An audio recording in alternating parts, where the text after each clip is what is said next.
subhanaka la ilma lana illa ma 'allamtana innaka antal alimul hakim.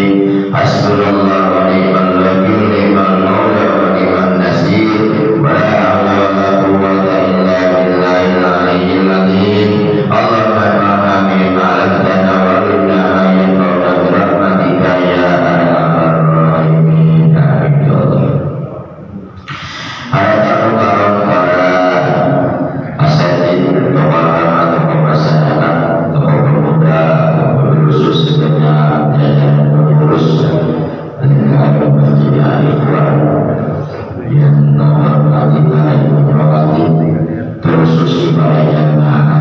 Yang hadis pada kali ini jamaah sholat maghrib dilanjut dengan jamaah tahlil. Yang saya hormati, yang saya banggakan, yang saya muliakan, mudah-mudahan senantiasa dimuliakan oleh Allah Subhanahu wa Ta'ala. Mengawali talim ini tentu tidak ada kata dan kata yang pantas dan layak kita ucapkan. Selain rasa syukur kita kepada Allah Subhanahu wa Ta'ala, alhamdulillahirabbil alamin. Yang aku ucapkan alhamdulillahirabbil alamin. Allah masih senantiasa memberikan berbagai macam nikmat taufik karunia kepada kita semua. Di antaranya nikmat istiqomah dalam iman dan Islam, sehingga kita sama-sama bisa kembali melaksanakan tugas dan kewajiban kita. Di antaranya salah satu adalah talim ini. Mudah-mudahan pertemuan kita kali ini senantiasa dicatat sebagai amal ibadah oleh Allah Subhanahu wa Ta'ala. Salawat dan salam senantiasa tercurahkan kepada junjungan kita baginda Nabi besar Muhammad sallallahu alaihi wasallam, kepada keluarganya, para sahabatnya, tentunya khusus kepada kita selaku umatnya selalu konsisten melaksanakan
siapa saja atau barang siapa tarokan dunia, yang meninggalkan dunia. Ini apa itu dunia sih? Ya, kita sering mengatakan dunia apa itu dunia? Dunia ini adalah sesuatu melebihi dari hajat hidup, sesuatu yang melebihi daripada hajat kita, itu namanya dunia. Sesuatu yang melebihi hajat kita, itu namanya dunia. Contoh, kita makan, biasanya makan cukuplah satu piring. Pak, kita makan nih sehari nih, kita makan cukup satu piring, yang biasa satu piring barangkali ya, yang lebih 2 piring. Kita biasa makan berapa piring? 1 piring. Nah, setelah 1 piring kita makan, kita nambah yang kedua 2 piring, pada 1 piring kita cukup. Kebutuhan aja kita makan 1 piring, tambah 1 piring lagi, itu namanya dunia yang piring kedua. Jadi kelebihan dari hajat kita itu namanya dunia. Dunia namanya. Makanya Utsman menasihatkan tentang dunia, orang siapa yang meninggalkan dunia, yang tadi kelebihan dari hajat kita banyak banget. Contoh lagi, misalkan bapak-bapak punya baju, misalkan baju ini, dalam seminggu bapak ini cukup baju itu 7, Senin, Selasa, Rabu, Kamis, Jumat, Sabtu, Minggu, 7 setel. Kalau bapak misalkan punya pokok 7 pokok, cukup 1 hari Sabtu.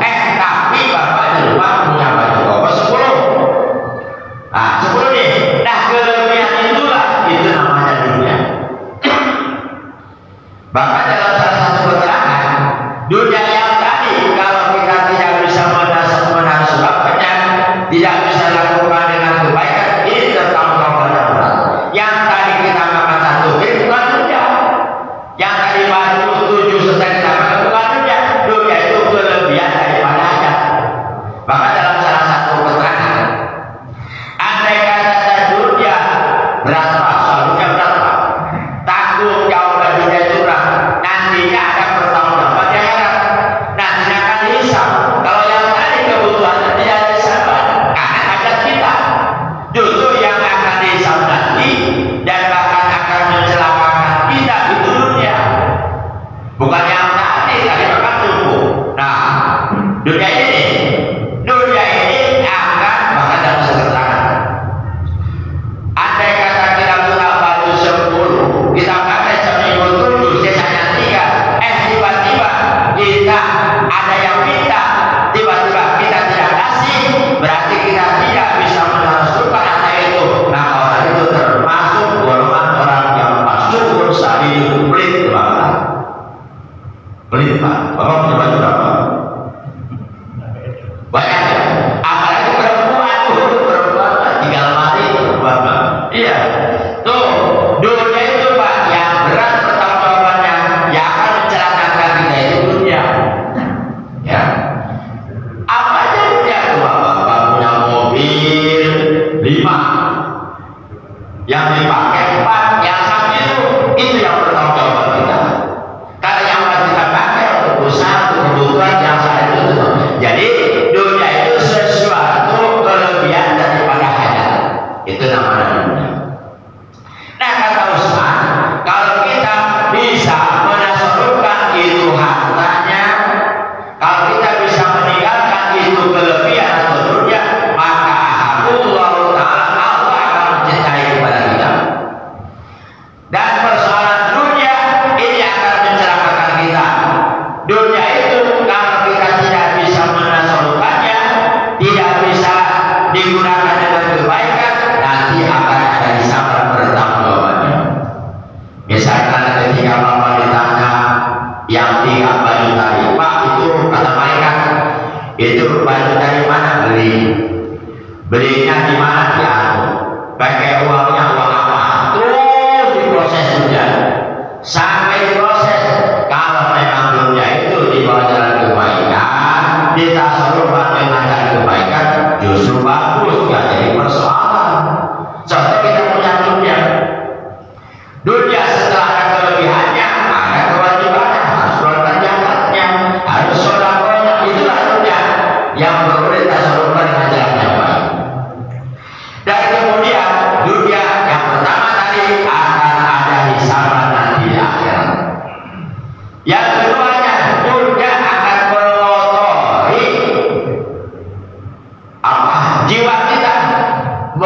mengotori hati kita. Itu dunia. Sebab itu dunia, kalau kita sudah cinta dunia, kemanapun kita pergi, dimanapun pasti dunia akan berangkat dari kita. Ketika sholat kita ingat dunia. Allahu Akbar, Allahumma ini tangan mengangkat tangan, tapi hatinya main di mana-mana. Ingat dunia, ingat mobil berdua, ingat uji mobil lagi, ingat segala macam. Tuh dunia dari kita. Kita kemarin baru beli sedang 250.000 sholat maghrib. Allah, ingat sedang ingat tuh. Allah, sedang lain lebih tahu ya. Ingat sedang tuh di dunia tuh, dunia bisa dibawa kemana-mana. Itu Pak. Awasannya. Jangankan kita begini Pak. Jangan begini, orang yang mau sakaratul maut saja masih ingat tuh ya. Yang sakaratul maut masih ingat tuh ya.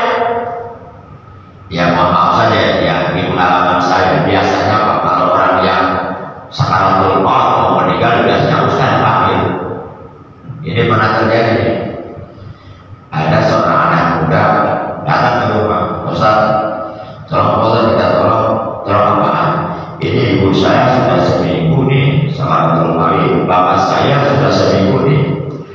Terus minta apa? Apa bapak cepat mati atau gimana ini? Yang penting datang dulu ke sana. Pas begitu datang ke sana, kumpul tuh keluarganya. Ya kita doain. Dan maksudnya ya doain lah. Ya kalau mau sembuh, kalau enggak ya tidak, serahkan kepada Allah. Pada akhirnya kita bersemuanya ada sedikit berubah.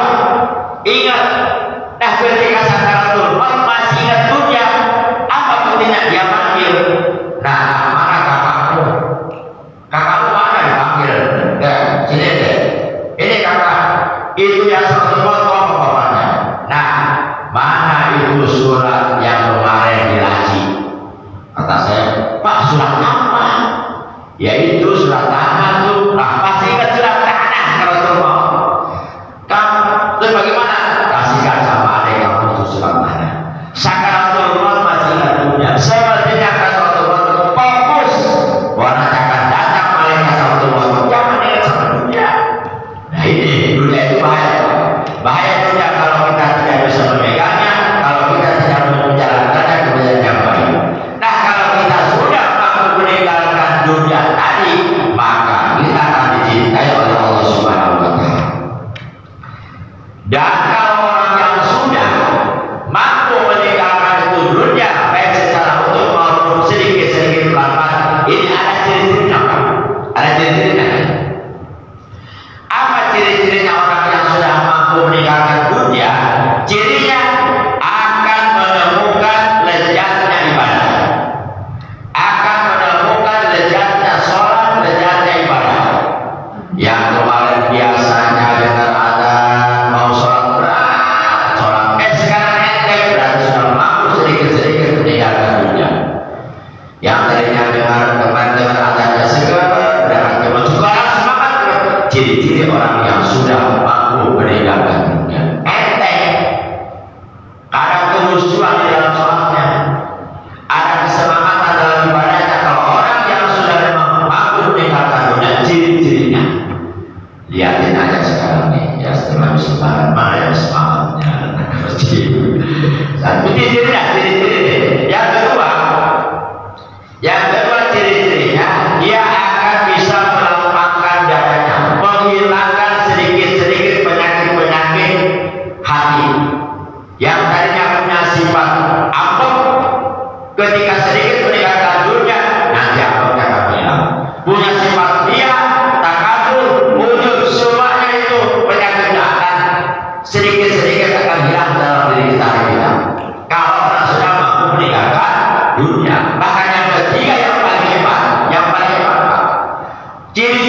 walaupun dia tidurnya jam 2 jam 12, kalau memang dia sudah mampu meninggalkan dunia, bangun.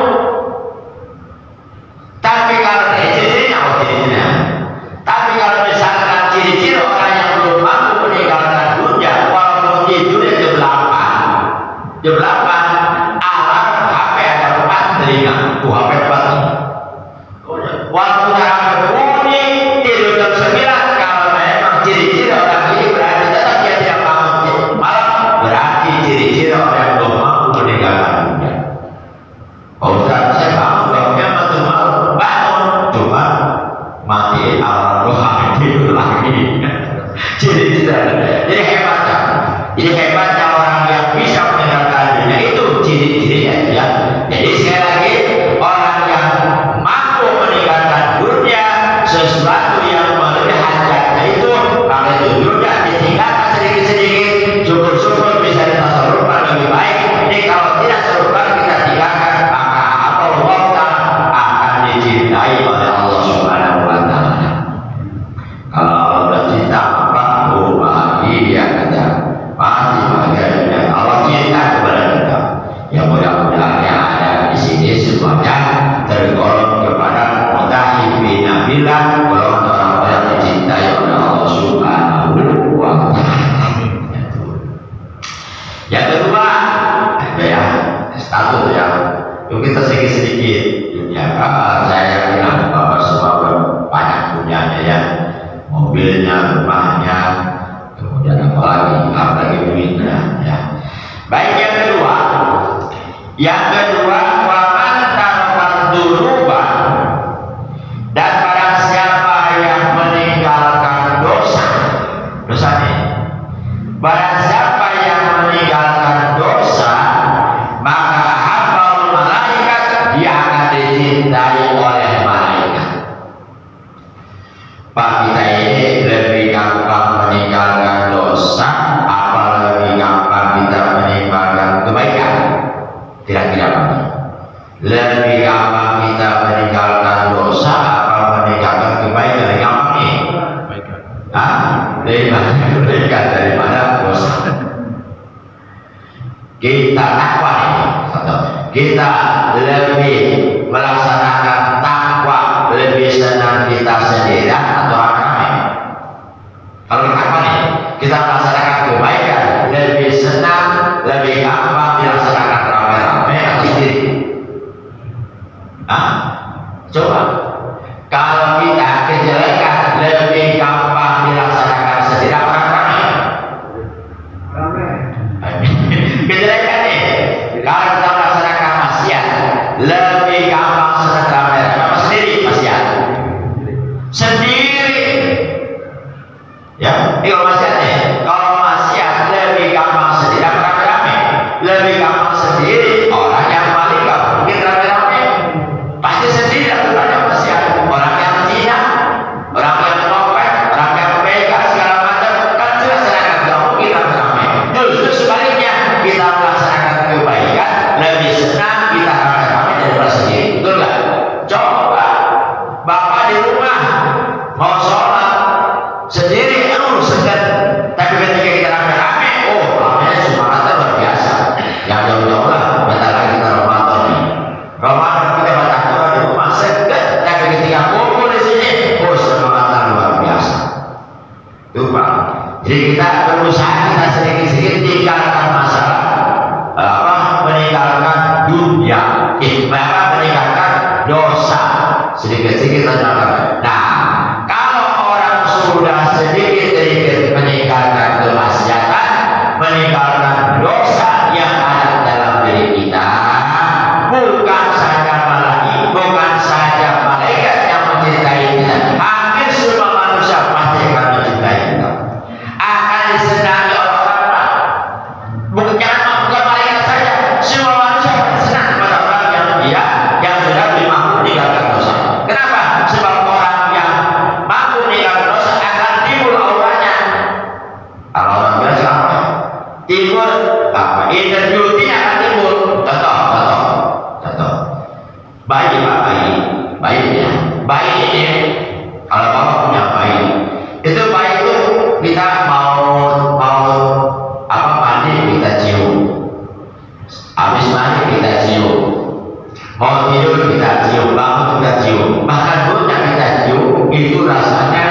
bayi itu sedap, tahu sedap?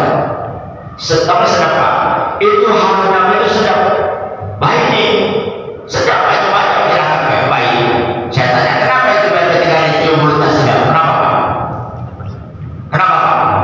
Bayi dicium mulutnya sedap nih. Kenapa? Karena belum punya dosa. Tapi lama kelamaan, oh bapaknya sekarang dicium itu sedap gak? Bapaknya bayi dicium sedap gak? Maka itu bayi lama kelamaan setahun 2 tahun terus sampai dewasa akan nanti makhluk dosa akan berbeda, akan nanti berubah, bukan sedap lagi, nanti akan timbul. Kenapa? Sudah makhluk dosa. Apalagi kita sekarang, ya sekarang nih kalau mau dosa kan dicium nih, atau istri bapak di rumah, dicium dulu Pak. Sekarang tua Pak, bos sedap gak?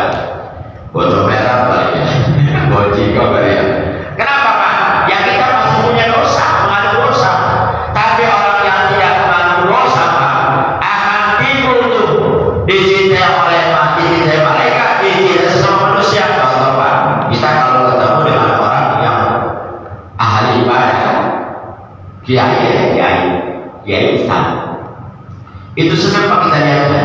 Contoh kita lihat mau puji, kita lihat kiai itu senang, ngobrol juga kita nikmat, dilihatnya juga senang. Kenapa? Sebab keluar ide beauty-nya, kemudian auranya, karena itu adalah tidak dosa, sudah meninggalkan dosa. Itu apa kita lihat kiai senang ngobrolnya, enak kita ngobrolnya, ya. Beda dengan artis. Bedanya artis, kalau artis nih kita sedang artis hanya sesaat. Kenapa? Sebab kecantikan artis itu hanya olesan, hanya buatan, hanya dengkulan, senangnya sesaat Pak. Tapi ketika kita melihat orang yang asli yang betul-betul bisa meninggalkan dosa, seperti para kiai berceramah, senang lihatnya, senang walaupun kita sekilas, kita senang, cinta kita. Bahkan sampai di share kita sama kiai berceramah. Kenapa? Kita senang karena apa? Mantaroka turubah, karena sudah mampu meninggalkan dosa. Beda Pak. Ya di sini juga insya Allah barangkali siapa orang yang merasa disenangi oleh masyarakat atau yang lainnya, itu ciri-cirinya orang yang sudah mampu dan bersih daripada dosa. Walaupun tidak perlu semuanya, minimal berapa persen dosa yang tertinggalkan. Ya Pak, kalau kita meninggalkan dosa itu gampang. Dosa gampang, tapi menghindari yang susah. Meninggalkan dosa, kalau menghindari yang susah, menghindari dosa itu susah Pak. Kalau meninggalkan gampang, dosa yang kita lakukan udah stop, tinggal taubat dan nasuha. Tapi menghindari dosa yang susah.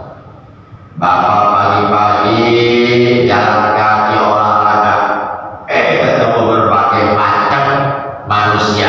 Ada yang pakai celana pendek doang, ada yang pakai silet doang. Bapak melihat bukan mahram, itu dosa. Kenapa itu? Dihindari. Kacau saya tidak menghindarinya. Ya saya juga kan suka mengisi kuliah subuh tuh di Mujahidin ya, atau di Hajian. Kan pulang subuh-subuh tuh.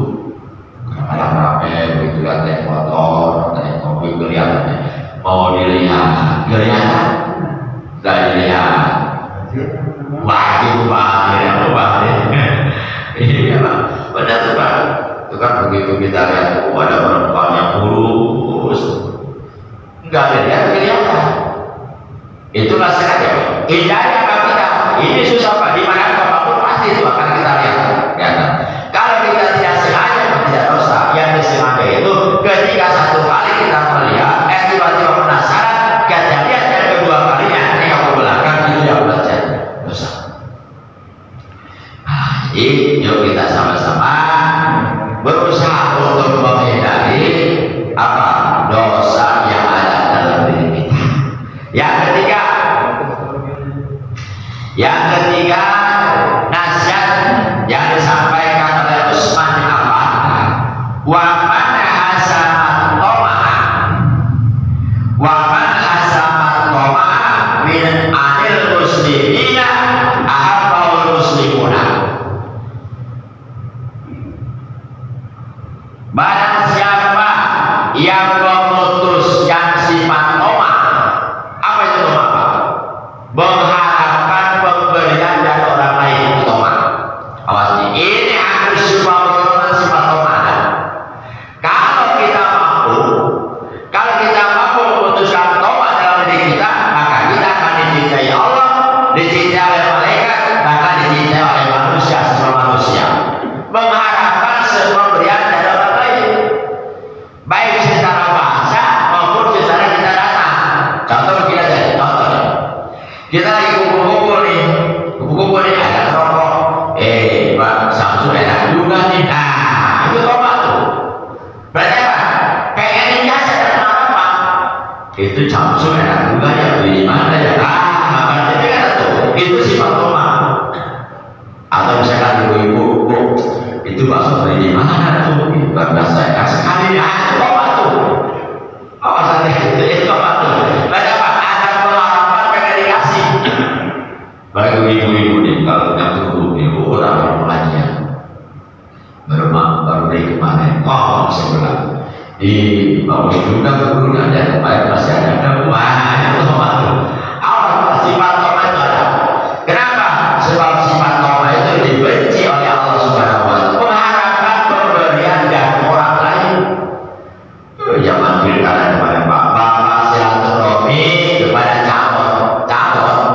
Dalam hati pacaran tuh. Nanti kita pulang pasti. Nah itu tobat tuh. Mengharapkan sesuatu.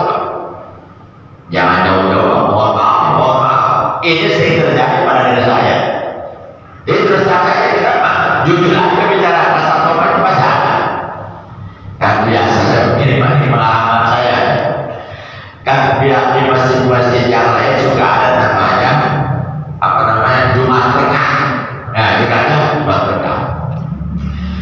Begitu saya berangkat izin sama istri, mau makan dulu gak? Apa? Saya pengen nanti ada Jumat Tengah. Berarti apa itu? Sifat toma itu. Pak, kalau kita sudah ada sifat toma, Pak, nanti akan meleset Pak apa yang kita inginkan kita lakukan. Ternyata sampai sana orang yang suka berikan Jumat Tengahnya pulang kampung. Tuh, meleset dari pertemuan kita. Sifat toma kita datang kepada calon pilkada. Pulang aja apa? Hati-hati pasti tomat itu. Ya, jadi sifat toma itu baik secara pribadi kita datang maupun secara kata-kata ada sesuatu dari kita mengharapkan pemberian orang lain. Itu dibenci oleh Allah Subhanahu wa Ta'ala. Bahkan tergolong orang yang pelit, gak mau kurban. Iya Pak, gak mau kurban. Orang lagi 4 orang merokok, dia ngomong enak juga dia nomor 1. Berarti gak mau beli, dia pengen di orang lain. Nah itu adalah sifat toma. Bapak juga pernah terjadi juga nih. Jangan sampai kedua kalinya saya pernah terjadi berapa tahun yang lalu. Saya giliran khotib di tempat yang memang jauh misalnya dengan yang telepon tiba-tiba tuh telepon pagi-pagi, Pak Ustaz ada bapak ini tolong di masjid ini khotibnya sedang tidur, bisakah Pak Ustaz untuk kembali? Saya tahu di masjid itu bisa besar, sedangkan yang saya isi itu kecil. Saya mikir dulu nih. Nah ini timbul nih, kecuali kata saya mikir. Waduh gimana? Akhirnya udah godaan setan datang. Malah jujur lawan takwa. Godaan setan datang terus timbul sifat toma. Kenapa? Udah saya ngomong, ya siap. Ujung-ujungnya saya pertama kali saya itu saya cari mana? Cari saya pada dapat, udah saya isi memang jauh berbeda bagian kalimat Pak, tapi luar biasa Pak. Allah Maha Adil. Dari situ saya setelah saya rasakan Pak memang lebih besar bersamanya hampir 2 minggu tidak ada satu orang pun yang undang saya, baik selamatan atau uang yang tadi, uang yang dapat itu waktu itu Pak 2 hari 3 hari habis seminggu. Yang biasa selamatan kita ada selamatan tubuh lalu ditanam apa ada dulu. Ini Pak habis. Allah Maha Bijaksana. Kenapa? Yaitu karena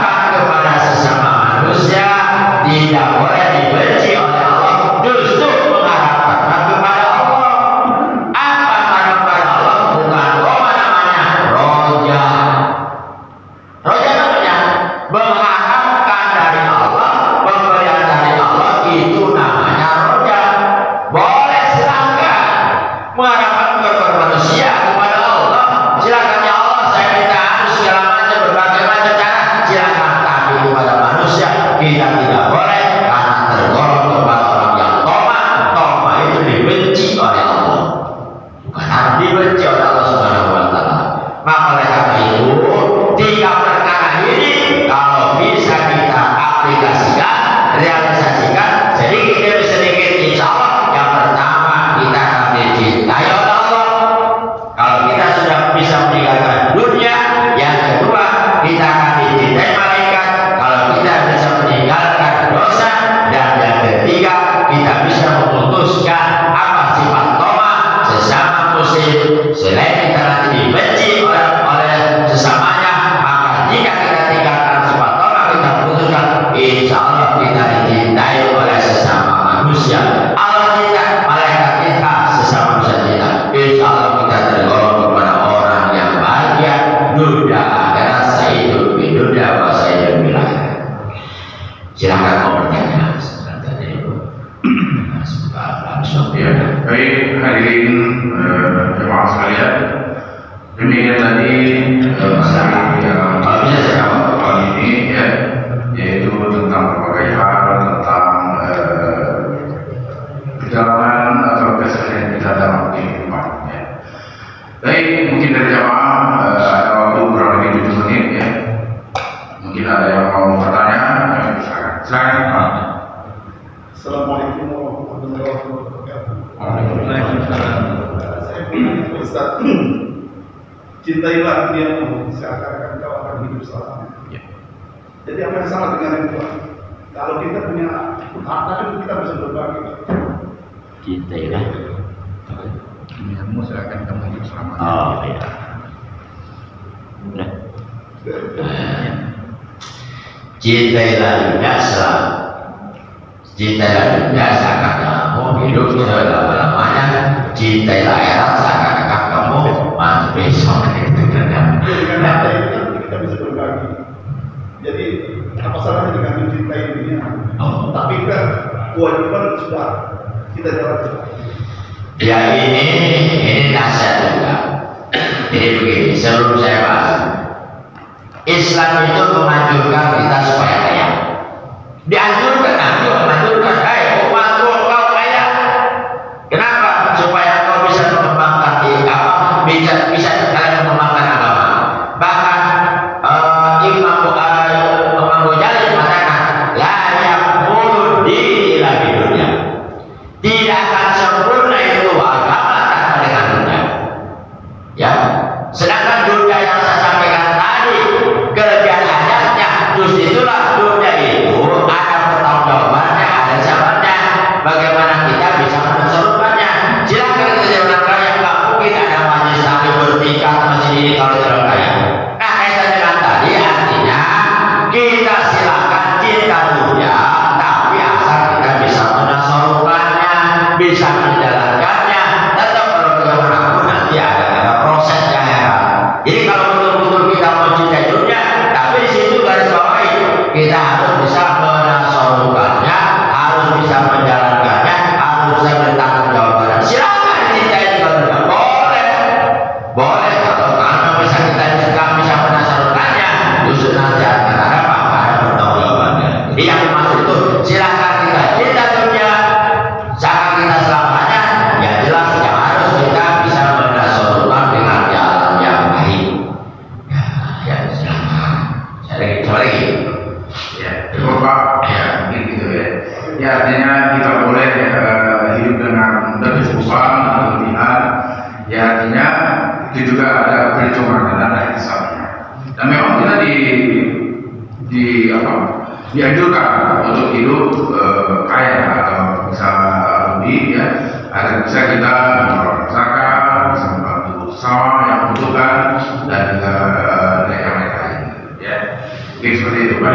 Ada yang lain? Ya ada. Ya. Cukup barangkali ya. Jadi silakan saja, silakan bapak ikhtiar untuk mencari dunia. Kemana silakan sekemauan, karena Islam mengajukan berikhtiar. Awas ya, bapak pengen kaya, satu awas, modalnya nih, satu berikhtiar, yang kedua doa, dan yang ketiga taubat. Udah cuma 3. Bapak ikhtiar terus, tapi tidak dibandingkan doa, tidak akan sukses. Kalau penting. Yang ketiga taubat, andai kata bapak sudah ikhtiar 3 tahun selamanya, doa jalan terus, tawakal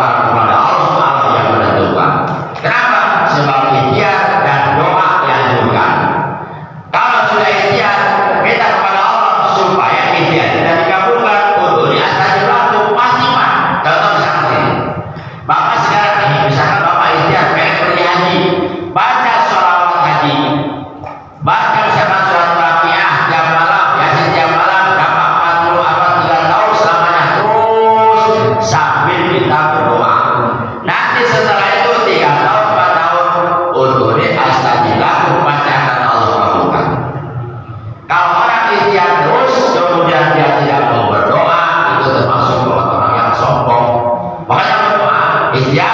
Sebaliknya jangan berdoa terus tapi tanpa ikhtiar, nanti golongannya termasuk golongan jabariyah. Orang beramal yang pada rumahnya mau makan mau tidak, kenapa? Sebab yang memberikan rezeki itu Allah, yang memberikan makan Allah. Ya nggak mungkin kita bisa makan tanpa dengan cari dulu, ikhtiar dulu yang penting. Ya ikhtiar tanpa doa nanti serahkan kepada Allah. Saya sudah ikhtiar 3 tahun, saya sedang berdoa, tawakal Allah yang menentukan. Itu modalnya. Yang 3 itu adalah modal kesuksesannya. Iya, ikhtiarnya dengan yang baik, kemudian doanya juga dengan tata cara syarat-syarat berdoa yang dikabulkan itu. Doanya harus punya wudhu, kemudian pakaian harus suci, harus menghadap ke kiblat, doanya harus pakai baca sholawat dulu, kemudian pakai hadarat sholawat, itu ada syarat-syaratnya supaya bisa dijawab. Kemudian doanya diperhitungkan tepatan waktunya, di mana kita berdoa yang paling bagus saat dijawab, dengan malam yang waktu jam 3 atau setelah sholat subuh atau setelah pada maghrib atau ketika misalkan ada Jumat dan khotib, dan umat silakan ada saat-saat dijawab doanya. Waktunya kapan? Tempatnya di mana? Silakan. Kalau misalkan kita lagi di Mekah, silakan di tempat mustajabah di segeri Mekah, di Multajab, di Mahmudul Rasul, itu tempat dijawab. Kalau nggak di sana, silakan di Indonesia. Di mana? Di masjid, di musola, atau di rumah-rumah tempat kita ibadah, tempat sholat di rumahnya. Kalau kita punya di rumahnya, silakan di situ kita berdoa. Jadi berdoa itu kalau dijawab itu ada syarat-syaratnya, ada syarat-syaratnya pada dijawab. Itu kan ya, saya paksa doanya nggak bisa, silakan. Kalau kita nggak bisa doa, nggak bisa doa dengan cara doanya khusus, misalkan mau doanya untuk orang tua nggak bisa, atau doanya selamat nggak bisa, doa yang lain silakan dengan cara wasilah. Ya cara wasilah bagaimana? Satu, silakan kita kasih atau buat para ulama, para kiai, kemudian para naruhun, para sahabat, tapi kita atau itu wasilahnya. Kalau itu wasilah kita laksanakan, tetap saja kita tidak mampu, silakan. Kenapa? Dengan kita bersedekah termasuk doa. Contoh misalkan ini saya ngasih ini buat masjid Aliwal 1 juta supaya hidup saya berkah. Nah itu doa namanya. Nah, untuk orang kita mampu dengan sedekah pun itu termasuk wasilah pelantaraan supaya kita berkah. Sukses silakan. Saya ngasih 5 juta untuk masjid Aliwal supaya usaha saya diterima. Doa karena kita doa untuk usaha kita mampu nggak bisa, silakan dengan wasilah memberikan sedekah, itu adalah doa. Kan itu begini, saya nggak bisa nih doa untuk orang tua nih, harus nggak bisa. Ambil uang 500, nih saya kasih 500, tolong pahalanya buat ibu orang tua saya. Tapi itu kita yuk, tapi kita doa itu, doa kita pelantaran kenapa? Dengan sedekah. Karena bapak nggak bisa dari rumah untuk doa kepada orang tuanya, nggak mampu, silakan datang ke masjid dalam rumah, kasihkan ke yang membiasakan. Nih saya infak 200 buat masjid, tolong itu pahalanya buat almarhum orang tua itu doa. Nih saya kasih 1 juta supaya saya bisa berangkat ibadah tahun depan, itu doa. Silakan.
insyaallah sehat panjang umur bisa datang di tahun 2025. Gimana mati sunnah Al-Fatihah. A'udzubillahi minasyaitonir rajim. Bismillahirrahmanirrahim. Alhamdulillahirabbil alamin arrahmanir rahim maliki yaumiddin. Iyyaka na'budu wa iyyaka nasta'in ihdinas siratal mustaqim siratal ladzina an'amta 'alaihim ghairil